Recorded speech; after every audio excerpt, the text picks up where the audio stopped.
अस्सलाम वालेकुम, मैं हूं Saira. Welcome to my kitchen. आज हम बहुत झटपट शीश कबाब बनाएंगे। अगर आपने मेरे चैनल को सब्सक्राइब नहीं किया तो लाल सब्सक्राइब का बटन दबाएं और चैनल को सब्सक्राइब कर दें। तो चलिए रेसिपी बनाना हम स्टार्ट करते हैं। मैंने 350 ग्राम चिकन ब्रेस्ट लिया था, इसको छोटे छोटे पीसीज में काट लिया है। अब हम इसको मैरिनेट करते हैं।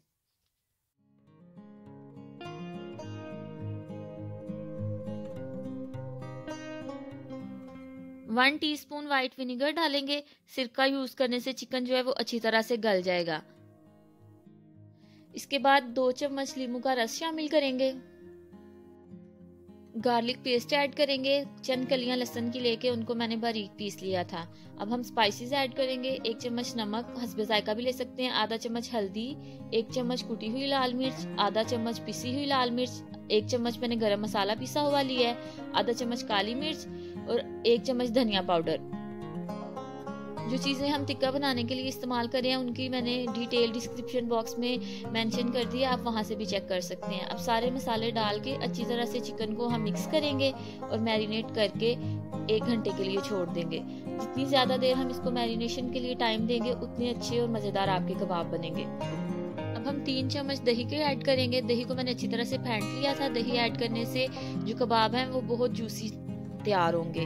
अब अच्छी तरह से इसको मिक्स कर लें और मैरिनेट करके तो रख देंगे। सारे मसाले चिकन में अच्छी तरह से मिक्स हो गए हैं। अब इसको कवर करके, अगर मौसम अच्छा है तो रूम टेम्परेचर में रहने दें, नहीं तो फ्रिज में 1 घंटे के लिए रख दें किसी भी चीज से कवर करके।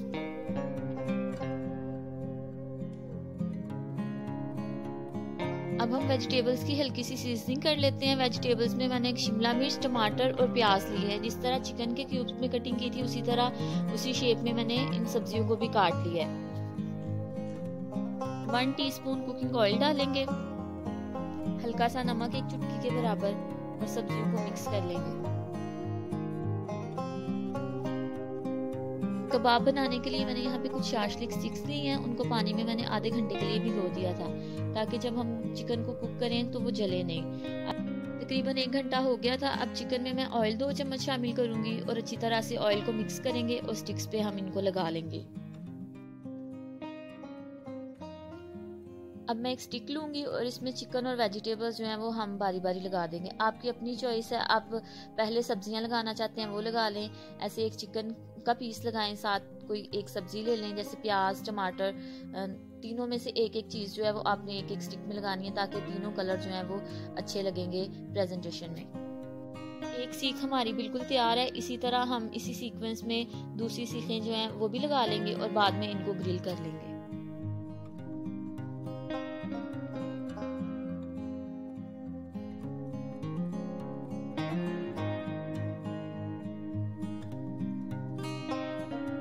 सारा जो चिकन था और वेजिटेबल्स थी उनको मैंने स्टिक्स में लगा लिया है। अब इनको हम ग्रिल करेंगे। 2 चम्मच ऑयल के साथ ग्रिल को अच्छी तरह से ग्रीस कर लिया है और गरम कर लिया है। अब इस पे बारी बारी हम स्टिक्स रखेंगे और ग्रिल कर लेंगे। अगर आपके पास इस तरह का ग्रिल पैन नहीं है तो आप इसको तवे पे बना लें या फिर किसी नॉर्मल पैन में भी बना सकते हैं।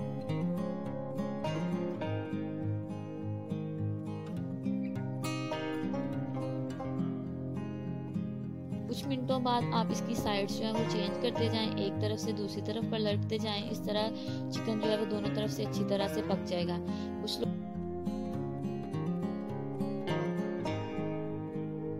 अगर आपको लगता है कि चिकन सही तरह से नहीं पकेगा, अंदर से कच्चा रहेगा, तो आप इसको कवर करके 2 से 3 मिनट तक दम लगा के भी पका सकते हैं।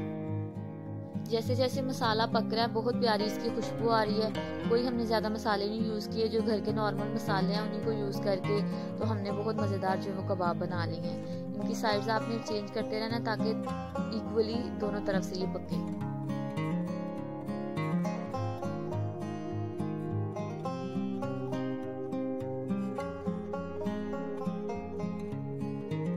जब हमने चिकन की बोटियां स्टिक्स पे लगाई थी तो कुछ मैरिनेशन जो है वो बच गई थी, उसको ब्रश की मदद से हम चिकन पे लगा देंगे ताकि ये और मसालेदार बने।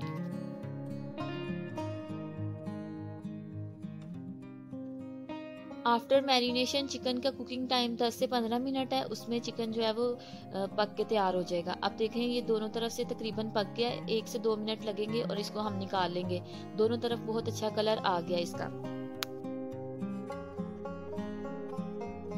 कबाब अच्छी तरह से ग्रिल हो गए हैं। अब इनको हम सर्विंग डिश में निकाल लेते हैं। शीश कबाब आप एज अ एपेटाइजर भी यूज़ कर सकते हैं या फुल मील भी बन सकता है इसका। आप इसको रोटी या चावल दोनों के साथ खा लें, बहुत कलरफुल लगते हैं। और आप इसको चिकन के अलावा बीफ या मटन के साथ बना लें, बहुत अच्छे लगेंगे आपको। अगर आज की रेसिपी आपको पसंद आई है तो इसको ट्राई करिएगा और इसका फीडबैक मेरे साथ कमेंट बॉक्स में ज़रूर शेयर करिएगा। बहुत जल्द मिलेंगे एक नई रेसिपी के साथ, तब तक खुदा हाफिज़।